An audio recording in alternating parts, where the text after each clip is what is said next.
అందరికి నమస్కారం. నేను శిరీష. ప్రస్తుతం మనతో పాటు ఉన్నారు ప్రముఖ ఆధ్యాత్మికవేత్త, జ్యోతిష పండితులు, శ్రీ విద్య ఉపాసకులు డాక్టర్ సుదర్శన్ శర్మ గారు. గురుగారితో మాట్లాడతారు. నమస్కారం గురుగారు. నమస్కారం అమ్మా.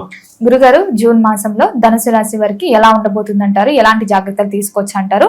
ఎలా ఉంటే కలిసి వస్తుందంటారు ఈ మాసంలో వీరికి? ప్రధానంగా ధనురాశి వారి గురించి తెలుసుకోబోయే ముందు కాస్త ఆధ్యాత్మికంగా దైవ ప్రార్థన చేసుకుని విషయంలోకి వెళ్దాం.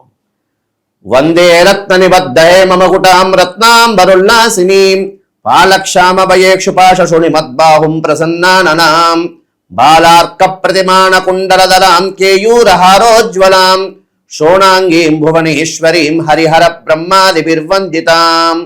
శ్రీ భువనేశ్వరీ దేవతాయే నమో నమః. శ్రీమాత్రే నమః. అస్మత్పితు శ్రీ భమిడి వెంకట సుబ్రహ్మణ్య శర్మ పాదారవిందాభ్యో నమో నమః. ప్రధానంగా ధనుర్రాశి వారి యొక్క మాస ఫలితాలు తెలుసుకోబోయే ముందు ఏ నక్షత్రం వారు ఈ ధనుర్రాశి వారికి సంబంధించిన వారు అవుతారనే విషయం తెలుసుకుందాం. ప్రధానంగా మూలా నక్షత్రం 1, 2, 3, 4 పాదాలు, పూర్వాషాఢ నక్షత్రం 1, 2, 3, 4 పాదాలు, ఉత్తరాషాఢ నక్షత్రం 1వ పాదం వారు ఈ ధనుర్రాశి వారికి సంబంధించిన వారు అవుతారమ్మా. అయితే ధనుర్రాశి వారికి అంత మిశ్రమ ఫలితాలు కలగడానికి అవకాశం ఉంది ఈ మాసం. ఎందుకు అంటే ప్రధానంగా వీరికి అర్ధాష్టమ శని, అదేవిధంగా తృతీయ స్థానంలో రాహు సంచారం, భాగ్యంలో కేతు సంచారం ఉండడం ద్వారా వీరికి అంత అనుకూలంగా కూడా లేదు. అది కాకుండా వీరికి ఈ యొక్క జూన్ 2వ తేదీ నుండి వీరికి సప్తమంలో గురు సంచారం నుండి అష్టమంలోకి గురు సంచారం అనేది జరుగుతున్నది. అంటే మిథున రాశి నుండి కర్కాటక రాశికి గురు సంచారం వల్ల వీరికి అష్టమ గురుడు అనేది జరుగుతున్నది. అంటే వారి రాశ్యాధిపతి అష్టమంలో ఉండడం ద్వారా అంత యోగదాయకంగా లేదు. అయితే వీరు ఈ యొక్క ధనుర్రాశి వారు ప్రధానంగా తీసుకుంటే ఈ యొక్క జూన్ మాసం ఆర్థిక విషయాల్లో బాగా ఆచితూచి అడుగు వేయడం అనేది ప్రధానమైనటువంటి సూచన. అదేవిధంగా వీరికి ఆరోగ్యరీత్యా కూడా కాస్త అంత అనుకూలంగా లేదమ్మా. ప్రధానంగా ఆరోగ్య విషయంలో కాస్త జాగ్రత్తలు తీసుకోవడం, వైద్య సలహాలు తీసుకోవడం అనేది ప్రధానమైనటువంటి సూచన. మరి విద్యార్థులకు ఎలా ఉంటుందంటారు ఈ మాసంలో? రాహు యొక్క సంచారం వల్ల అనుకూలంగా ఉన్నప్పటికీ కూడా కాస్త కష్టపడాలమ్మా. కష్టపడితేనే ఫలితాలు కూడా అంత అనుకూలంగా అనేది ఉంటాయి. కాబట్టి ఈ యొక్క ధనుర్రాశి విద్యార్థులు కాస్త ఆచితూచి అడుగు వేయడం, అదేవిధంగా కాస్త చదివేటప్పుడు కూడా దైవ సంబంధమైనటువంటి ఆరాధన, అంటే కాస్త విషయాన్ని వారి యొక్క విద్యా విషయాల్లో చదివేటప్పుడు కూడా కాస్త ప్రారంభించేటప్పుడు కాస్త దక్షిణామూర్తి ఆరాధన చేసుకుంటూ, దైవారాధన చేసుకుంటూ విద్యను ప్రారంభించడం ద్వారా ఉత్తమమైనటువంటి ఫలితాలు కలగడానికి అవకాశం అనేది ఉన్నది. మరి గురుగారు, ఎవరికైతే సంతానం లేదో, సంతాన ప్రయత్నాలు చేస్తున్నారు, వారికి సంతాన యోగం ఉందంటారా? ఈ మాసం అంత అనుకూలంగా లేదమ్మా. రానున్న కాలం కాస్త ప్లానింగ్స్ చేసుకోవడం ద్వారా ఉత్తమమైనటువంటి ఫలితాలు కలగడానికి అవకాశం అనేది ఉన్నది. మరి గురుగారు, ఎవరైతే వివాహ ప్రయత్నాలు చేస్తున్నారో వివాహ యోగం ఉందంటారా? వివాహ యోగం అనేది చాలా వరకు ప్రధానంగా విఘ్నాలు కలగడానికి అవకాశం అనేది ఉండదు. ఎందుకంటే గురువు సంచారం అంత అనుకూలంగా లేకపోవడం ద్వారా ప్రథమంలో విఘ్నాలు కలిగినప్పటికీ మాసాంతరంలో, అంటే మాసం చివరిలో వారికి ఆ వివాహం సిద్ధించే యోగం అనేది కనపడుతున్నది. ఉద్యోగ రంగంలో ఉన్న వారికి ఎలా ఉంటుందంటారు?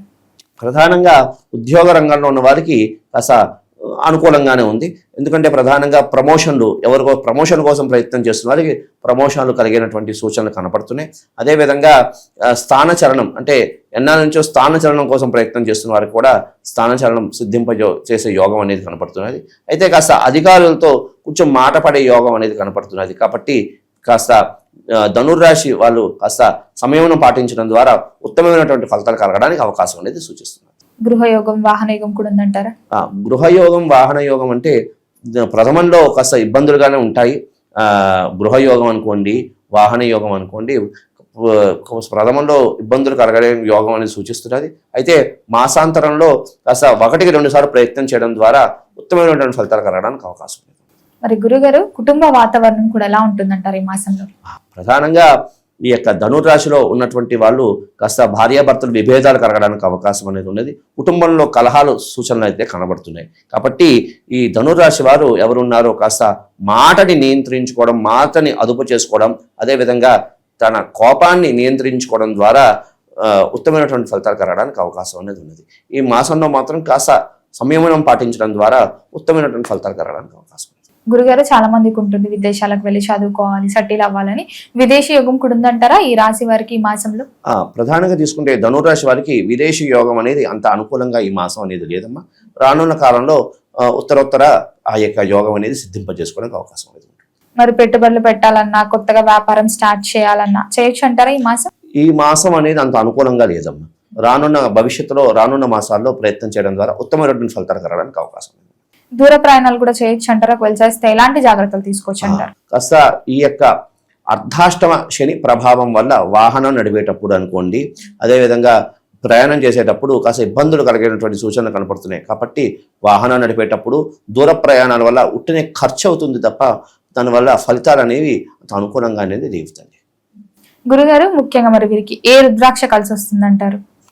ప్రధానంగా ధనుర్రాశి వారు ప్రధానంగా తీసుకుంటే వీళ్ళు షణ్ముఖి రుద్రాక్ష ధరించడం ద్వారా ఉత్తమమైనటువంటి ఫలితాలు కలగడానికి అవకాశం అనేది ఉన్నది.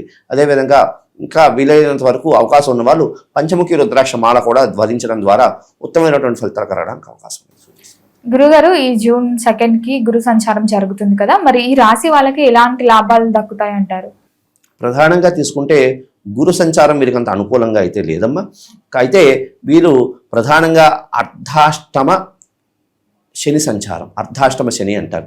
వీళ్ళతో ఇది యొక్క ప్రభావం నుండి ఉపశమనం కలగడానికి వీళ్ళు అవకాశం ఉన్న వాళ్ళు చతుర్దశి రోజు కానీ అదేవిధంగా అష్టమి రోజు కానీ అవకాశం ఉన్న వాళ్ళు కాలభైరవుడికి సంబంధించినటువంటిది కాలభైరవ హవనం చేసుకోవడం ద్వారా ఉత్తమమైనటువంటి ఫలితాలు కలగడానికి అవకాశం అనేది ఉన్నది. అదేవిధంగా శక్తి లేని వాళ్ళు ప్రతి అష్టమికి అదేవిధంగా చతుర్దశి రోజు కాలభైరవ దేవాలయంలోకి వెళ్ళి కూష్మాండం అంటే గుమ్మడికాయలో దీపారాధన చేయడం ద్వారా ఉత్తమమైనటువంటి ఫలితాలు కలగడానికి అవకాసం అనేది ఉన్నది.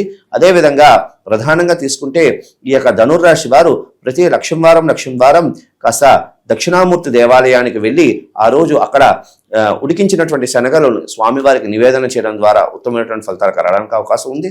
అవకాశం ఉన్న వాళ్ళు శనగల దండ స్వామివారి మెడలో వేయడం ద్వారా ఉత్తమమైనటువంటి ఫలితాలు కలగడానికి అవకాశం ఉంది. గురుగారు, మరి వీరికి ఏ రంగు కలిసి వస్తుంది, ఏ రోజులు కూడా కలిసి వస్తాయి అంటారు? ప్రధానంగా ఈ యొక్క ధనుర్రాశి వారు పసుపు వస్త్రం ధరించడం, అదేవిధంగా తెలుపు వస్త్రం, అదేవిధంగా ఎరుపు వస్త్రం ధరించడం ద్వారా ఈ రంగులు వీరికి కలిసి వచ్చినటువంటి రంగులమ్మ.